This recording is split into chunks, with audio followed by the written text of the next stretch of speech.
أعوذ بالله من الشيطان الرجيم. بسم الله الرحمن الرحيم. قل أوحي إلي أنه استمع نفر من الجن فقالوا إنا سمعنا قرآنا عجبا يهدي إلى الرشد فآمنا به ولن نشرك بربنا أحدا وأنه تعالى جد ربنا ما اتخذ صاحبة ولا ولدا وأنه كان يقول سفيهنا على الله شططا وأنا ظننا أن لن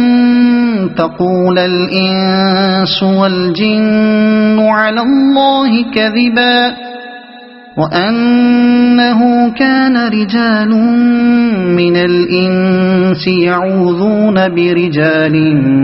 من الجن فزادوهم رهقا وأنهم ظنوا كما ظننتم أن لن يبعث الله أحدا وأنا لمسنا السماء فوجدناها ملئت حرسا شديدا وشهبا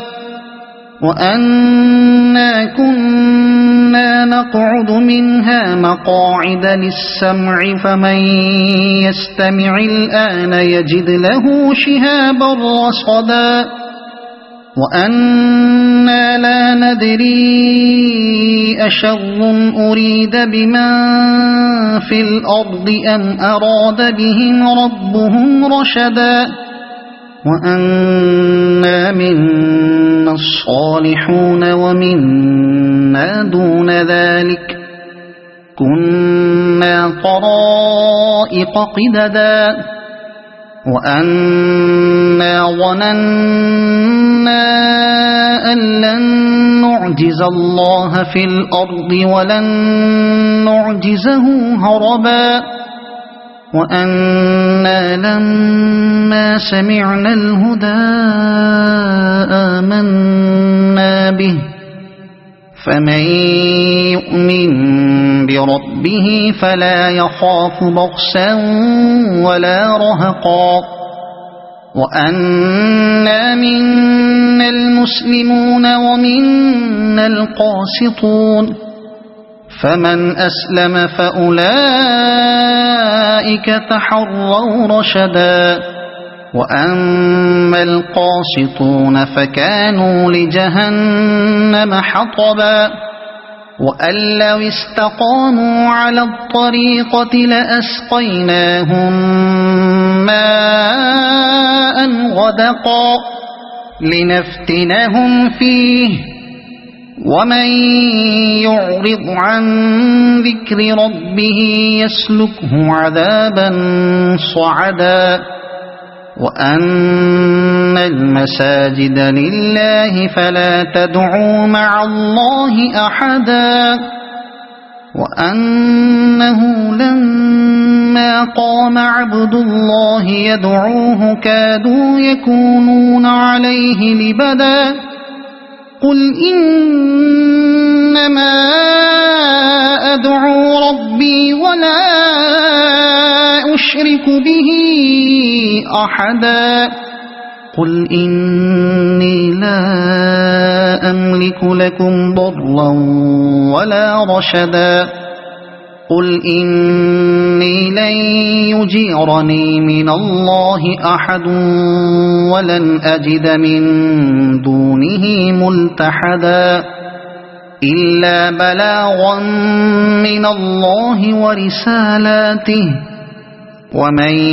يعص الله ورسوله فإن له نار جهنم خالدين فيها أبدا حتى حتى إذا رأوا ما يوعدون فسيعلمون من أضعف ناصرا وأقل عددا قل إن أدري أقريب